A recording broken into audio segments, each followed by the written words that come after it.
భారత సంస్కృతిలోని వీడియోస్ మీకు నోటిఫికేషన్గా రావాలంటే మా ఛానల్ని ఇలా సబ్స్క్రైబ్ చేసుకొని బెల్ ఐకాన్ని యాక్టివేట్ చేసుకోండి.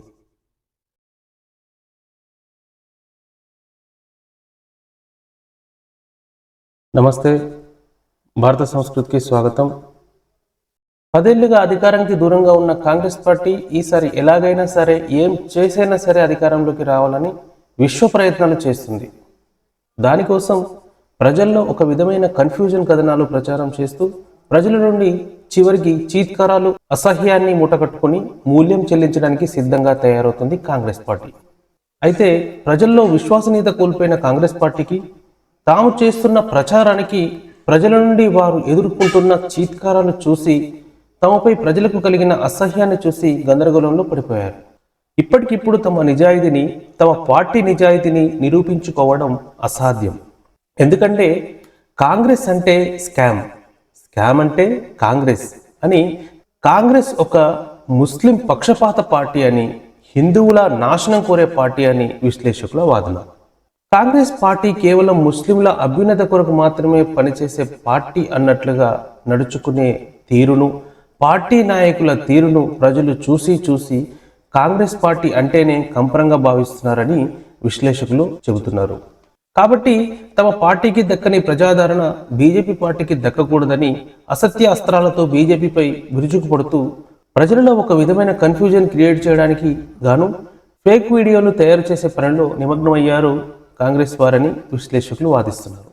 10 ఏళ్ల మోడీ పాలనలో బీజేపీపై తప్పు పడదామంటే, విమర్శలు చేద్దామంటే అవినీతి పట్ల కానీ, అభివృద్ధి పట్ల కానీ, పేదలకు కల్పిస్తున్న సంక్షేమ పథకాల పట్ల కానీ వేటిలో కూడా మోడీని కానీ బీజేపీని కానీ తప్పుపట్టే అంశం కాంగ్రెస్కు దొరకడం లేదు.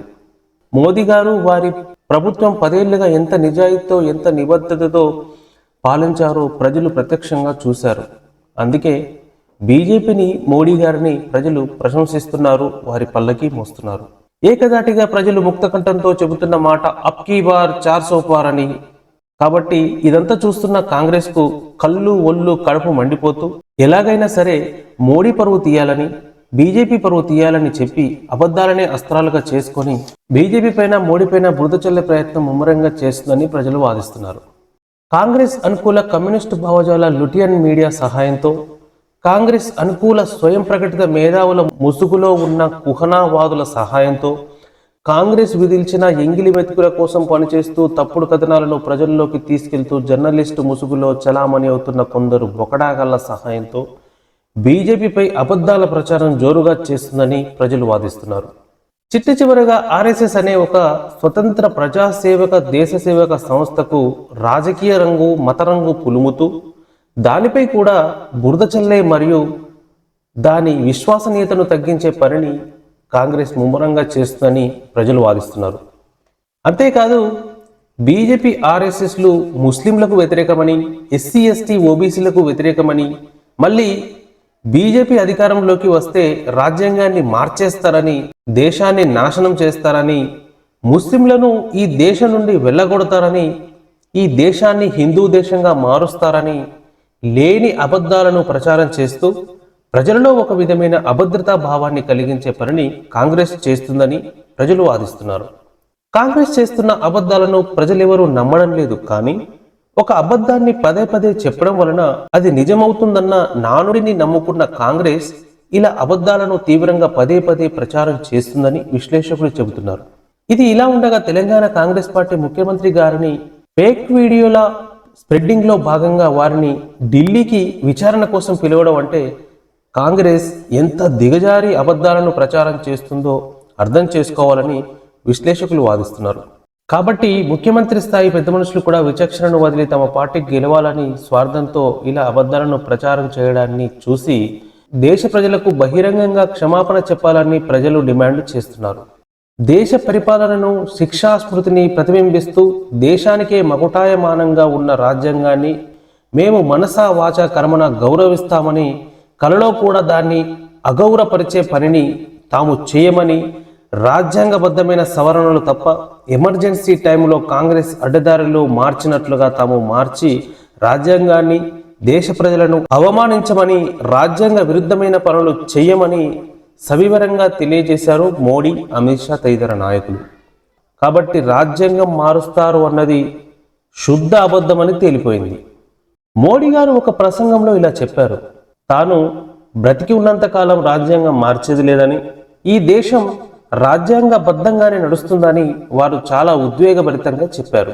కానీ ఈ దేశాన్ని రాహుల్ గాంధీ కుటుంబానికి బ్రిటిష్ వారు దారదత్తంగా రాసించినట్లుగా, రాజ్యాంగం ఎప్పటికీ వారిదే అన్నట్లుగా, దేశ పరిపాలన వారి గాంధీ కుటుంబం జన్మ హక్కు అన్నట్లుగా మాట్లాడుతున్న రాహుల్ గాంధీ మనస్తత్వాన్ని, వారి పార్టీ మనస్తత్వాన్ని ప్రజలు అర్థం చేసుకొని వారిని దూరం పెడుతున్నారు. కాబట్టి ఈ దుష్ప్రచారాలు మొదలు పెట్టారని ప్రజలు వాదిస్తున్నారు.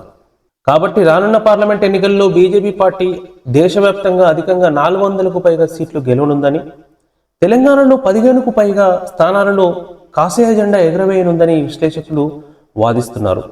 కాబట్టి ప్రజలారా, మీ ఓటు విలువ సిఏఏ చట్టం, మీ ఓటు విలువ రేరా యాక్ట్, మీ ఓటు విలువ ఆర్టికల్ 370 రద్దు, మీ ఓటు విలువ 25 కొత్త ఎయిమ్స్ హాస్పిటల్స్, మీ ఓటు విలువ 9 కొత్త IIT-IIMలు, మీ ఓటు విలువ 4 కోట్ల పక్కా ఇల్లు, మీ ఓటు విలువ 80 కొత్త విమానాశ్రయాలు, మీ ఓటు విలువ 2.8 లక్షల కిలోమీటర్ల రోడ్లు నిర్మాణం, మీ ఓటు విలువ దేశంలో అతిపెద్ద సౌర ప్లాంట్ నిర్మాణం, మీ ఓటు విలువ 2వ అతిపెద్ద ఉత్పత్తి దేశంగా భారత్ ఎదగటం, మీ ఓటు విలువ 2వ అతిపెద్ద మొబైల్ ఫోన్ల తయారీ దేశంగా భారత్ ఎదగటం, మీ ఓటు విలువ 3వ అతిపెద్ద ఆటోమొబైల్ మార్కెట్గా భారత్ ఎదగటం, మీ ఓటు విలువ అతిపెద్ద ఆర్థిక వ్యవస్థగా భారత్ అవతరించడం, మీ ఓటు విలువ పారామిలిటరీలో ప్రపంచంలోనే 4వ స్థానంకి భారత్ చేరడం, మీ ఓటు విలువ త్రిపుల్ తలాక్ రద్దు చేయబడడం, మీ ఓటు విలువ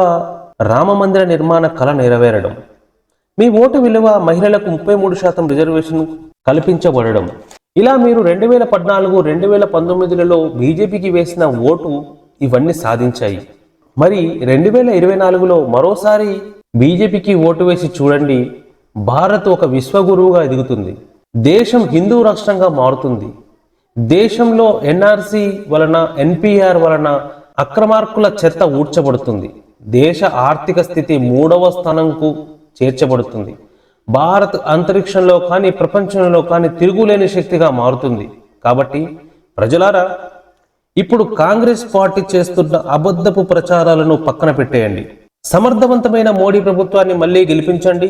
మీ ఓటు దేశ రక్షణ, దేశ అభివృద్ధికే, దేశ అభ్యున్నతికే అని నిరూపించండి.